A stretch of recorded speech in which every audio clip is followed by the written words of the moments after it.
கனடாக்கு நான் வந்திருக்கவே கூடாது. இந்தியாவே இவ்ளோ பெட்டரா இருந்துச்சுல்ல. ஒருவேளை நான் தப்பான டெசிஷன் எடுத்துட்டேனோ? இங்க இருக்கிறது எனக்கு ஃப்யூச்சர்ல பெனிஃபிட்டா இருக்குமா? இந்த கொஸ்டின்ஸ்லாம் உங்க மைண்ட்ல இருந்தா, நீங்க தான் கண்டிப்பா இந்த வீடியோ பார்க்கணும். நீங்க கனடாக்கு வரணும்னு பிளான் பண்ணியிருந்தாலும் சரி, இல்ல நீங்க ஆல்ரெடி கனடால இருந்தாலும் சரி, this video is going to transform your financial goals. உங்க மனி மேனேஜ்மென்ட் ஸ்கில்ஸை வச்சு நீங்க ஃபினான்ஷியலி கனடால எப்படி ஸ்டெபிலைஸ் ஆக முடியும்? கனடாவோட இன்னைக்கு ரியாலிட்டி என்ன? அப்படிங்கிற இன்ஃபர்மேஷனை நான் ஷேர் பண்ணியிருக்கேன். ஸோ மிஸ் பண்ணாம பாருங்க வீடியோவை. இப்போ இருக்க சிச்சுவேஷனில் கனடாவில் நிறையா இஷ்யூஸ் போயிட்டு இருக்கு. எக்ஸ்பென்சஸ் ரொம்ப அதிகமாக இருக்குது. Like real estate, rental expenses, grocery, market fluctuations, utility bills, இந்த மாதிரி நிறையா இருக்குது. அது மட்டும் இல்லாமல் நம்ம டே டு டே லைஃப்பில் நிறையா எஃபர்ட்ஸ் போட வேண்டியது இருக்குது, ப்ரொஃபஷனலி அண்ட் பர்சனலி. நம்ம இவ்வளோ ஹார்ட் ஒர்க் போடுறோம். ஸோ ஃப்யூச்சரில் நமக்கு இதுக்கு என்ன பலன் இருக்குது? Is it really worth immigrating to Canada? இந்த மாதிரி கொஸ்டின்ஸ், டவுட்ஸ், கன்ஃபியூஷன்ஸ் அப்பப்போ நம்ம மைண்டில் வந்துட்டு போகும் இல்லையா? ஸோ இந்த வீடியோவில் இதுக்கெல்லாம் நான் ஆன்சர்ஸ் டிகோட் பண்ண ட்ரை பண்ணியிருக்கேன். I hope you all like it. Please comment, like, share and subscribe. வீடியோக்குள்ளே போல வாங்க. Can I get rich in Canada?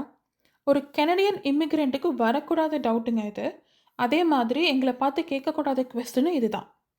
But என்னோட சிம்பிள் அண்ட் ஸ்ட்ரெயிட்டான ஆன்சர் இந்த கொஸ்டினுக்கு என்னென்னா, ஒன்ஸ் உங்கள் பியர் அப்ரூவ் ஆகி நீங்கள் கனடாக்குள்ளே வந்துட்டிங்கனாலே you are actually more richer then you think. உங்களோட ஏர்னிங் பொட்டென்ஷியல்ஸ் அப்படியே மல்டிப்ளை ஆகும். நீங்கள் நினைக்கிறத விட இங்கே அதிகமாகவே ஏர்ன் பண்ண முடியும். இப்போ நான் சொல்கிற இன்ஃபர்மேஷன் நீங்கள் வேறு எங்கேயுமே பார்க்க முடியாது. என்னோடய ரியல் டைம் எக்ஸ்பீரியன்ஸை வச்சு நான் கனடாவில் என்ன மாதிரி ப்ராப்ளம்ஸ் ஃபேஸ் பண்ணேன், இங்கே கனடாவுக்கு வர்றது எந்த அளவுக்கு ரியல் டைமில் பெனிஃபிட்டாக இருக்கும் அப்படிங்கிறத நான் ஃப்ராங்காக ஓப்பனாக சொல்லியிருக்கேன். ஸோ கீப் வாட்சிங். ஏர்னிங்ஸ் அதிகமாக இருக்குன்னா then why people are still struggling here? Canada முன்ன மாதிரி இல்லை அப்படின்னு ஒரு பிக்சர் ஏன் வெளியில் காட்டப்படுது? வெல், இந்த டிஸ்கஷனில் ஒரு உண்மையும் இருக்குது, அதே மாதிரி ஒரு பொய்யும் இருக்குது. அது என்னென்னு பார்க்கலாம். இங்கே ஏர்னிங்ஸ் எந்த அளவுக்கு அதிகமாக இருக்கோ அதே மாதிரி கொரோனாக்கு அப்புறம் எக்ஸ்பென்சஸும் ரொம்ப அதிகமாக இருக்குது. For example, person A and person பியோட ஸ்டோரி எடுத்துக்கலாம். பர்சன் ஏ $6,000 ஏர்ன் பண்ணுறாரு மந்த்லி. $7,000 பர்சன் பி ஏர்ன் பண்ணுறாரு. Expenses $4,000 for person A, $5,000 for person B. இவங்க ரெண்டு பேருமே ஈக்குவலாக $2,000 மந்த்லி சேவ் பண்ணுறாங்க. Comparably who is richer? Obviously ரெண்டு பேருக்குமே சேம் பொட்டென்ஷியல் தான் இருக்குது. டவுன் த லைன் இந்த நெக்ஸ்ட் 10 இயர்ஸ் இவங்க இதே அமௌண்ட் ஆஃப் மணி தான் சேவ் பண்ணுவாங்கன்னு நம்ம எடுத்துக்கலாம். அப்படி பார்த்தா அடுத்த 10 இயர்ஸில் இவங்க ஈக்குவல் அமௌண்ட் ஆஃப் வெல்த் தான் அக்யூமுலேட் பண்ணியிருப்பாங்க, ஈவன் தோ பர்சன் பி அதிகமாக ஏர்ன் பண்ணால் கூட. ஸோ கனடாவில் நீங்கள் எவ்வளோ ஏர்ன் பண்ணுறீங்கன்றது முக்கியம் இல்லை, உங்களால் எவ்வளோ சேவ் பண்ண முடியுங்கிறது தான் முக்கியம். உங்கள் சேவிங்ஸை நீங்கள் எப்படி இன்க்ரீஸ் பண்ண முடியும்? அதுக்கு ரெண்டு ஆப்ஷன் இருக்குது. Increase earnings R degrees expenses. இந்த வீடியோவில் ஏர்னிங்ஸ் மல்டிப்ளை பண்ணுறது எப்படின்னு நான் சொல்லியிருக்கேன். எக்ஸ்பென்சஸ் பற்றி நான் இன்னொரு வீடியோ அப்லோட் பண்ணுறேன். ஸோ ஏர்னிங்ஸ் இன்க்ரீஸ் பண்ணுறதுனா என்ன? ஆப்வியஸ்லி ஒரு பெட்டர் ஜாபுக்கு போகிறது, இல்லை உங்கள் சேலரியை இன்க்ரீஸ் பண்ணுறது, இல்லை உங்கள் பிஸ்னஸோட ப்ராஃபிட்ஸை இன்க்ரீஸ் பண்ணுறது. அப்படின்னு நீங்கள் நினச்சிங்கன்னா அது தப்பு. அதோட மீனிங் என்னென்னா, எக்ஸ்பேண்ட் யுவர் இன்கம் சோர்சஸ். உங்கள் வெல்த்தை பில்ட் பண்ண நீங்கள் நினச்சிங்கன்னா சிங்கிள் சோர்ஸ் ஆஃப் இன்கம் மட்டும் நீங்கள் ட்ரஸ்ட் பண்ணக்கூடாது. நீங்கள் ஒரு ஸ்ட்ராங்கான செகண்டரி இன்கம் சோர்ஸை பில்ட் பண்ணணும். செகண்டரி இன்கம் சோர்ஸ்னால் என்ன? It is nothing but an additional income source to your primary income. For example, உங்களுக்கு ஆல்ரெடி ஒரு ஸ்டேபிளான ப்ரைமரி இன்கம் இருக்கும். That is either job or business. And இந்த ப்ரைமரி இன்கம்லேருந்து தான் உங்கள் ப்ரைமரி எக்ஸ்பென்சஸை நீங்கள் மீட்டப் பண்ணுவீங்க. Like rental, home loans, grocery, education, anything and everything. And also ஒரு சர்டன் அமௌண்ட் உங்கள் சேவிங்ஸ்க்கும் இதிலிருந்து போகும். உங்கள் ப்ரைமரி எக்ஸ்பென்சஸ் எதுக்குமே நீங்கள் உங்கள் செகண்டரி இன்கம் சோர்ஸை ட்ரஸ்ட் பண்ண மாட்டீங்க. This is only for savings. இது டைரெக்டாக உங்கள் சேவிங்ஸ் அக்கௌண்ட்டுக்கு தான் போகணும். அண்ட் செகண்டரி இன்கம் பில்ட் பண்ணுறது அவ்வளோ ஈஸியாக. ஒரு ஜாப் பார்க்குறதுக்கே ரொம்ப ஸ்ட்ரெஸ்ஃபுல்லாக இருக்குது அப்படின்னு நீங்கள் நினச்சிங்கன்னா அதுக்கு ஒரு சொல்யூஷன் இருக்குது. உங்கள் செகண்டரி ஜாப்பை நீங்கள் உங்கள் பேஷன் பேஸாக நீங்கள் சூஸ் பண்ணலாம். அதை மானிட்டைஸ் பண்ண ட்ரை பண்ணுங்கள். ஸோ கண்டிப்பாக அந்த ஜாப் உங்களுக்கு ஸ்ட்ரெஸ்ஃபுல்லாக இருக்காது, போர் அடிக்காது. கனடாவை பொறுத்த வரைக்கும் உங்கள் டைம் தான் மணி. அதை நீங்கள் எந்த அளவுக்கு இன்வெஸ்ட் பண்ணுறீங்களோ அந்த அளவுக்கு உங்களால் ஏர்ன் பண்ண முடியும். உங்கள் ப்ரைமரி ஜாப் மேனேஜ்மெண்ட்டில் இருக்கலாம், பட் உங்கள் பேஷன் மேக்கப்பில், இல்லை ஃபிட்னஸில், இல்லை கான்டென்ட் க்ரியேஷனில், டீச்சிங்கில், இல்லை பிஸ்னஸில் கூட இருக்கலாம். இந்த மாதிரி choose one possible secondary income source. Plan well, work hard and start earning. So what are the best options available in Canada? Virtual entrepreneur, freelancing, gig economy, investing, real estate crowdfunding, content creation and remote work. First virtual entrepreneur. உங்களுக்கு பிஸ்னஸில் interest இருந்தால் இது ஒரு best option. நீங்கள் கம்ப்ளீட்டாக உங்கள் பிஸ்னஸை online பிளாட்ஃபார்ம்ஸில் run பண்ணுவீங்க. அது மூலிமா உங்களுக்கு less investments and less risks இருக்கும். அண்ட் உங்கள் கன்வீனியன்ட் டைமில் நீங்கள் ஒர்க் பண்ணலாம். இந்த பிஸ்னஸ் மாடல் நிறைய டைப்ஸ் இருக்குது. நான் டாப் 3 ஃபில்டர் பண்ணியிருக்கேன். E-commerce, drop shipping, digital products and services. E-commerce கண்டிப்பாக அது நம்ம எல்லாருக்கும் என்னென்னு தெரியும் இல்லையா? ஸோ அதில் பெஸ்ட் பிளாட்ஃபார்ம் கண்டிப்பாக அமேசான் FBA தான்.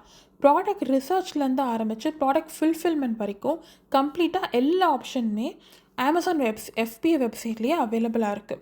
அதில் நிறையா டூல்ஸும் இருக்குது. ஃபார் எக்ஸாம்பிள், நீங்கள் ஹீலியம் 10ன்ற ஆப்ஷனை வச்சு நீங்கள் ஒரு பெஸ்ட் செல்லிங் ஒரு ப்ராஃபிட்டபிளான ப்ராடக்ட்டை நீங்கள் பிக் பண்ண முடியும்.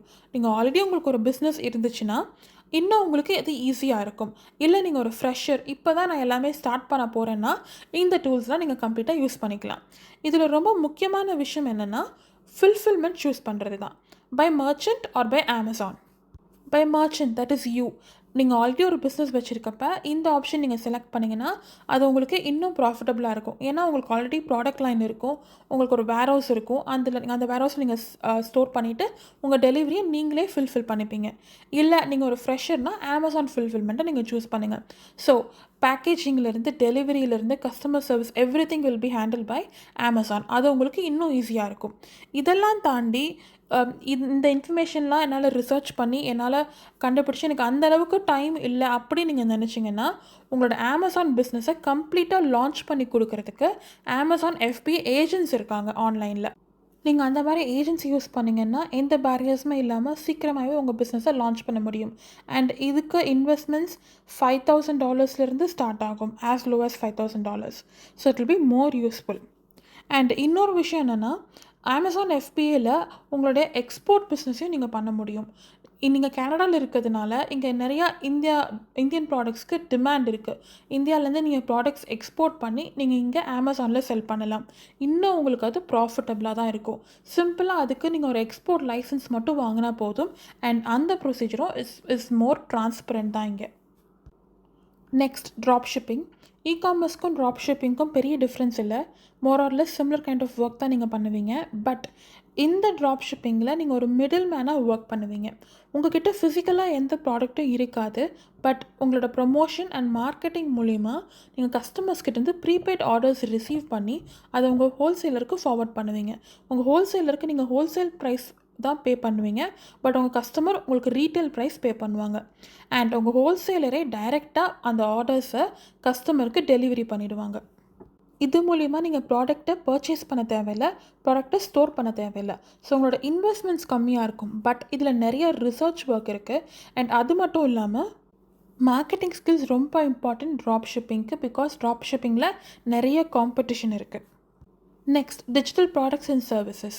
இதுவும் சிமிலர் கைண்ட் ஆஃப் ப்ராசஸ் தான். ஃபஸ்ட் நீங்கள் உங்கள் ப்ராடக்ட்டை க்ரியேட் பண்ணுவீங்க, உங்கள் வெப்சைட்டை டிசைன் பண்ணி உங்கள் ப்ராடக்ட்டை லான்ச் பண்ணுவீங்க, ஆடியன்ஸ் கெயின் பண்ணி அப்புறம் நீங்கள் செல் பண்ண ஆரம்பிப்பீங்க. உங்கள் டிஜிட்டல் ப்ராடக்ட் செல் பண்ணுறதுக்கு நிறைய ஆப்ஷன்ஸ் இருக்குது. Etsy, Amazon, Shopify, இன்ஸ்டாகிராமில் கூட உங்கள் சர்வீசஸை நீங்கள் செல் பண்ண முடியும். E-books, online courses, subscription based educational services இதெல்லாம் top selling digital services. But இதுக்கும் உங்களுக்கு ஒரு யூனிக்கான பேஷன் இருக்கணும். உங்கள் ஸ்கில்ஸை எப்படி மானிட்டைஸ் பண்ண முடியும் அப்படிங்கிற சென்ஸும் இருக்கணும். Next is kick economy. சிம்பிளாக சொல்லணுன்னா இது ஒரு லேபர் மார்க்கெட் மாதிரி தான். But it requires skilled work. நீங்கள் ஒரு எம்ப்ளாயர்கிட்ட ஒர்க் பண்ண மாட்டீங்க. பட் டைரெக்டாக உங்கள் கஸ்டமர்ஸ்கிட்டே நீங்கள் கனெக்ட் பண்ணிக்க முடியும் டிஜிட்டல் பிளாட்ஃபார்ம்ஸ் மூலிமா. அண்ட் இதில் நிறைய ஜாப் டைப்ஸ் இருக்குது. Like plumbing services, electrical work, ride sharing, food delivery, e-commerce delivery, logo designing, இந்த மாதிரி நிறையா ஆப்ஷன்ஸ் இருக்குது. அண்ட் அது மட்டும் இல்லாமல் வீடியோ எடிட்டிங், அப்புறம் ப்ரொஃபஷ்னல் சர்வீசஸும் நீங்கள் கொடுக்க முடியும். For example legal advice, business consulting, financial analysis and IT support. இந்த மாதிரி எல்லா கேட்டகரிக்கும் உங்களுக்கு கண்டிப்பாக கிக் எக்கானமியில் பார்ட் டைம் ஜாப்ஸ் கிடைக்கும். ஸோ சிம்பிளாக சொல்லணுன்னா கிக் எக்கானமிங்கிறது கேனடாவில் இட்ஸ் லைக் ஈஸி மனி தான், easy job and easy money. But நீங்கள் கரெக்டான பிளாட்ஃபார்மில் கரெக்டான ஆப்ஷன்ஸை செலக்ட் பண்ணி நீங்கள் உங்கள் ப்ரொஃபைலை பில்ட் பண்ணணும். உங்கள் சர்வீசஸ் கொடுக்க உங்களோட ரிவ்யூஸ் அதிகமாகும் போது உங்களுடைய பே ஸ்கேலும் கண்டிப்பாக இன்க்ரீஸ் ஆகும் கிக் எக்கானமியில். பாப்புலர் பிளாட்ஃபார்ம்ஸ் இன் கிக் எக்கானமி நான் லிஸ்ட் பண்ணியிருக்கேன். கண்டிப்பாக இது நீங்கள் எக்ஸ்ப்ளோர் பண்ணி பாருங்கள், யூஸ்ஃபுல்லாக இருக்கும்னு நினைக்கிறேன். Next is freelancing. ஃப்ரீலான்சிங்க்கும் கிக் எக்கானமிக்கும் நிறைய சிமிலாரிட்டிஸ் இருக்குது. பட் என்ன ஒரு டிஃப்ரென்ஸ்னால், நீங்கள் கிக் எக்கானமியில் ஃபிசிக்கல் ஒர்க்கை செல் பண்ணுவீங்க, ஃப்ரீலான்சிங்கில் உங்கள் ஆர்ட் அண்ட் ஸ்கில்ஸை செல் பண்ணுவீங்க. பட் ரெண்டுத்துலேயுமே சிமிலர் ஜாப் ஆப்ஷன்ஸ் நிறையாவே இருக்குது. அது மட்டும் இல்லாமல் ஃப்ரீலான்சிங்கில் உங்களுக்கு ஒரு பர்சனல் நெட்வொர்க் ஸ்ட்ராங்காக தேவைப்படும். அப்படி தான் உங்கள் கஸ்டமர் பேஸை நீங்கள் ஃபஸ்ட்டு ஃபார்ம் பண்ணுவீங்க. பாசிட்டிவ் ரிவ்யூஸ் மூலிமா உங்கள் கஸ்டமர் பேஸ் எக்ஸ்பேண்ட் ஆகும். அதுக்கப்புறம் நீங்கள் பாப்புலர் ஆவீங்க. இதுக்கு நீங்கள் social media pages like Instagram, ஃபேஸ்புக்லாம் யூஸ் பண்ணிக்கலாம். இன்கேஸ் உங்களுக்கு ஒரு நெட்வொர்க் ஸ்ட்ராங்காக இல்லை, but you can sell your art அப்படின்னு நீங்கள் நினச்சிங்கன்னா ஃப்ரீலான்சிங் பிளாட்ஃபார்ம்ஸ்க்கு நீங்கள் டேரெக்டாக போய் ரெஜிஸ்டர் பண்ணலாம். அதில் உங்களுக்கு நிறையா job categories and job options கண்டிப்பாக கிடைக்கும். நான் ஒவ்வொரு கேட்டகரிக்கும் reliable and most popular networks தான் டேக் பண்ணியிருக்கேன். கண்டிப்பாக இதில் எக்ஸ்ப்ளோர் பண்ணுங்கள், உங்களுக்கு ரொம்ப யூஸ்ஃபுல்லாக இருக்கும். அடுத்து இன்வெஸ்ட்மெண்ட் ஆப்ஷன்ஸ் பார்க்கலாம். High interest savings account, P2P lending, rental properties, dividend ETFs. இதில் ஹை இன்ட்ரெஸ்ட் சேவிங்ஸ் அக்கௌண்ட் அப்படின்னா என்னென்னா, சிம்பிளாக ஒரு பேங்க் டெபாசிட் மாதிரி தான். பட் கம்பேரிட்டிவ்லி உங்களுக்கு பேங்க் ரிட்டர்ன்ஸை விட இதில் இன்ட்ரெஸ்ட் ரேட்ஸ் ரொம்பவே அதிகமாக இருக்கும்.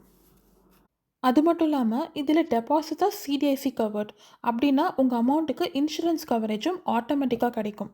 அண்ட் இந்த மெத்தடில் நீங்கள் ஸ்டார்டிங் ஃப்ரம் $500 இன்வெஸ்ட் பண்ணலாம். And according to me it is one of the most reliable investment sources. Next is dividend ETFs and GICs. Dividend ETFs அப்படின்னா என்னென்னா, ப்ரீவியஸ் இயர்ஸில் பெஸ்ட் பர்ஃபார்மிங் ETFஸில் நீங்கள் இன்வெஸ்ட் பண்ணியிருப்பீங்க. அப்படின்னா என்னென்னா, உங்களுக்கு ப்ராமிஸ் ரிட்டர்ன்ஸ் மட்டும் கிடைக்கிறது இல்லாமல் உங்களோட ப்ராஃபிட் மார்ஜினும் ரொம்ப ஹையாக இருக்கும். அடுத்து government investment certificates. Government investment certificates எப்படி ஒர்க் ஆகும்னா, உங்களுக்கு ஒரு ஃபிக்ஸ்ட் ரேட் ஆஃப் இன்ட்ரெஸ்ட் இருக்கும். மார்க்கெட் எவ்வளோ ஃப்ளக்சுவேட் ஆனாலும் அந்த ஃபிக்ஸ் ரேட் ஆஃப் இன்ட்ரெஸ்ட் உங்களுக்கு கண்டிப்பாக கிடைக்கும். ஸோ உங்களுடைய principal amount plus fix rate of interest. இந்த மெத்தடில் உங்களுக்கு எந்த விதமான லாஸும் இருக்காது. ஏன்னா உங்களுடைய பிரின்சிபல் அமௌண்ட்டுக்கு GIC கவரேஜும் இருக்குது, அதாவது இன்சூரன்ஸ் கவரேஜும் இருக்குது.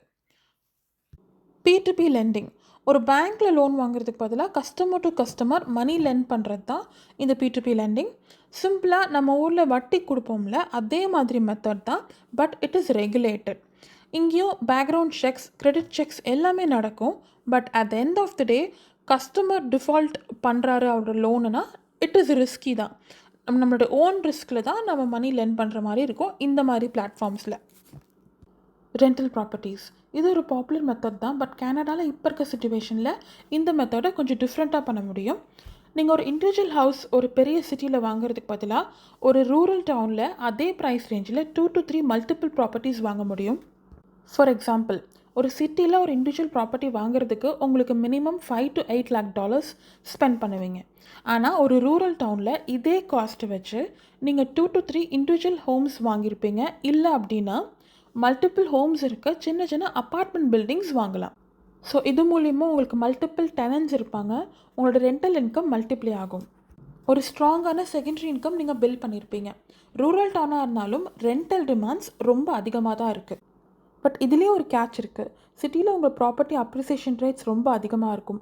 அண்ட் நீங்கள் மல்டிபிள் ப்ராப்பர்ட்டிஸ் வாங்கும் போது ப்ராப்பர்ட்டி டேக்ஸஸ், பர்ச்சேசிங் எக்ஸ்பென்சஸ் இதெல்லாம் நீங்கள் அவாய்ட் பண்ண முடியாது. அட் தி சேம் டைம் நீங்கள் சிட்டியில் ப்ராப்பர்ட்டி வாங்கும் போது உங்கள் ஹஸ்பண்ட் அண்ட் ஒய்ஃப் 2 பேரோட சேலரியை வச்சு கம்பைன் பண்ணி தான் உங்கள் லோன் அப்ரூவ் ஆகும். பட் ஒரு ரூரல் டவுனில் உங்கள் இண்டிவிஜுவல் சேலரியை வச்சே நீங்கள் ஈஸியாக ப்ராப்பர்ட்டி வாங்கிட முடியும். ஒரு 1 to 2 hours டிரைவில் உங்கள் சிட்டிக்கு பக்கத்தில் இருக்க ரூரல் டவுனை நீங்கள் டார்கெட் பண்ணுங்கள். இது கண்டிப்பாக உங்களுக்கு ப்ராஃபிட்டபுளாக இருக்கும். கான்டென்ட் க்ரியேஷன் கரண்ட் டிக்கெட்டில் மோஸ்ட் ப்ராஃபிட்டபிள் இன்கம் மாடல் இது தான். But it requires a lot of patience. இதில் வேரியஸ் ஸ்டேஜஸ் இருக்குது. Identify your niche and unique content. Be consistent and ரெகுலராக கான்டென்ட் ஜெனரேட் பண்ணுங்கள். உங்கள் ஆடியன்ஸ் க்ரோ பண்ணி you can earn through brand collabs and ad revenues. அடுத்து நீங்கள் உங்கள் own brand launch பண்ணலாம். உங்கள் எக்ஸிஸ்டிங் ஆடியன்ஸை கஸ்டமர் பேஸாக மாற்றி உங்கள் ப்ராடக்டை நீங்கள் செல் பண்ண முடியும். இந்த ப்ராசஸ் கேட்குறதுக்கு ரொம்ப ஈஸியாக இருக்குல்ல, but it's one of the tedious ப்ராசஸ்ங்க. இதில் பேஷன்ஸ் தான் கீ. இனிஷியலாக உங்களுக்கு எந்த விதமான இன்கமும் இதில் இருக்காது. சொல்லப்போனால் நீங்கள் தான் இதில் ஸ்பெண்ட் பண்ணுற மாதிரி இருக்கும். உங்கள் கண்டென்ட் மேலே உங்களுக்கு ட்ரஸ்ட் இருந்தாலோ இல்லை ஒரு இன்ஃப்ளூயன்சராக உங்களை பொசிஷன் பண்ணிக்கணும்னு நீங்கள் நினச்சாலோ இந்த மாடல் நீங்கள் ட்ரை பண்ணலாம். அகெயின் நீங்கள் உங்கள் டைமை தான் மேஜராக இதில் இன்வெஸ்ட் பண்ண போகிறீங்க. Next, real estate crowd funding. பிக்சரை பார்த்தாலே உங்களுக்கு புரிஞ்சிருக்கும்னு நினைக்கிறேன். உங்கள்கிட்ட இருக்க மினிமம் இன்வெஸ்ட்மெண்ட்ஸை வச்சு நீங்கள் ஒரு ப்ராப்பர்ட்டி வாங்க முடியும். பட் அதுக்கு நீங்கள் இண்டிவிஜுவல் ஓனர் கிடையாது. ஸோ இதில் எப்படி ப்ராஃபிட்ஸ் வரும்னு நீங்கள் கேட்டிங்கன்னா இது எப்படி ஒர்க் ஆகும்னு பார்க்கலாம். ஃபர்ஸ்ட், டெவலப்பர்ஸ் மல்டிபிள் இன்வெஸ்டர்ஸை பூல் பண்ணுவாங்க ஒரு ப்ராஜெக்ட்டுக்கு. அந்த multiple investors will come together and they will enter into an agreement. Project maturity ஆகிட்டப்புறம் ப்ராஃபிட்ஸ் டிஸ்ட்ரிபியூட் பண்ணுவாங்க. இந்த ப்ராஃபிட்ஸ் இதர் ரெண்டல் இன்கம் மூலிமா வரும் இல்லை ப்ராப்பர்ட்டி அப்ரிசியேஷன் மூலிமா வரும். It completely depends upon the agreement terms. So ஒரு ரியல் எஸ்டேட்னு சொல்கிறதுனால இதில் ஹியூஜ் இன்வெஸ்ட்மெண்ட்ஸ் இருக்குன்னு கேட்டிங்கன்னா கண்டிப்பாக கிடையாது. ஸ்டார்டிங் ஃப்ரம் $500 நீங்கள் இந்த மாதிரி ப்ராஜெக்ட்ஸில் இன்வெஸ்ட் பண்ணலாம். அண்ட் இதில் நிறையா ப்ராஃபிட்ஸும் இருக்குது, அதே மாதிரி டிஸ்அட்வான்டேஜஸும் இருக்குது. உங்கள் கேபிட்டல் சீக்கிரமாக அப்ரிஷியேட் ஆகும். பட் மார்க்கெட் ஃப்ளக்சுவேஷன்ஸ் இருக்கிறதுனால இதில் நிறையா ரிஸ்க்கும் இருக்குது. At the same time hidden cost like legal ஃபீஸை நீங்கள் அவாய்ட் பண்ண முடியாது. பட் ப்ராப்பர்ட்டி மேனேஜ்மெண்ட் நீங்கள் பண்ண மாட்டீங்க, டெவலப்பர் பண்ணுறதுனால உங்களுக்கு எந்த விதமான ஹேசல்ஸும் இருக்காது. Finally, remote jobs. இந்த ரிமோட் ஜாப் சைட்ஸில் நீங்கள் உங்கள் ப்ரொஃபைல் க்ரியேட் பண்ணுங்கள், மல்டிபிள் ஜாப்ஸ்க்கு அப்ளை பண்ணுங்கள். ஜாப்ஸ்க்கு அப்ளை பண்ணும்போது cover letter is very important. Canadian எம்ப்ளாயர்ஸ்க்கு ஒரு ஸ்ட்ராங்கான கவர் லெட்டர் நீங்கள் ப்ரொவைட் பண்ணிங்கன்னா உங்கள் ப்ரொஃபைல் கண்டிப்பாக ஸ்டாண்ட் அவுட் ஆகும். இப்போ எல்லோரும் ரெஸ்யூம் ப்ரிப்பரேஷனுக்கும் கவர் லெட்டருக்கும் ChatGPT யூஸ் பண்ணுறாங்க. கண்டிப்பாக அது ஒரு பெஸ்ட் டூல் தான். பட் அதையே நம்ம கொஞ்சம் டிஃப்ரெண்ட்டாக பண்ணணும். For example, cover letter for so and so company for so and so profile with so and so job description அப்படின்னு நீங்கள் டைப் பண்ணி ChatGPTயில் நீங்கள் டிஸ்கிரிப்ஷன் கொடுத்துட்டிங்கன்னா ஒரு கம்ப்ளீட் கவர் லெட்டர் ChatGPT உங்களுக்கு ஜென்ரேட் பண்ணி கொடுக்கும். பட் அதை நீங்கள் அப்படியே யூஸ் பண்ணக்கூடாது. ஒரு எம்ப்ளாயர் இது ChatGPT கவர் லெட்டர் தான் ஐடென்டிஃபை பண்ணிடக்கூடாது. ஸோ நீங்கள் என்ன பண்ணணும்னா அந்த கவர் லெட்டரை அப்படியே எடுத்துகிட்டு கண்டென்ட்டை மட்டும் வச்சுட்டு அந்த பேராகிராஃப் ஸ்கெலட்டனை உங்கள் ஃபார்மேட்டுக்கு நீங்கள் மாற்றணும். இப்படி பண்ணுறது மூலிமா ஒரு பர்சனலைஸ் கவர் லெட்டரை நீங்கள் ப்ரிப்பேர் பண்ணியிருப்பீங்க, which will in turn land you on better opportunities. And that's it. நம்ம வீடியோட எண்டுக்கு வந்துட்டோம். I hope you all like it. Please like, share and subscribe. அப்போ தான் என்னால் கண்டினியூஸாக வீடியோ அப்லோட் பண்ண முடியும். உங்கள் கொஸ்டின்ஸை நீங்கள் கமெண்ட் செக்ஷனில் சொல்லுங்கள், கண்டிப்பாக அதை நான் கிளியர் பண்ணுறேன். And this is Vaishu from Canada. Thanks everyone for watching. See you all in my next video.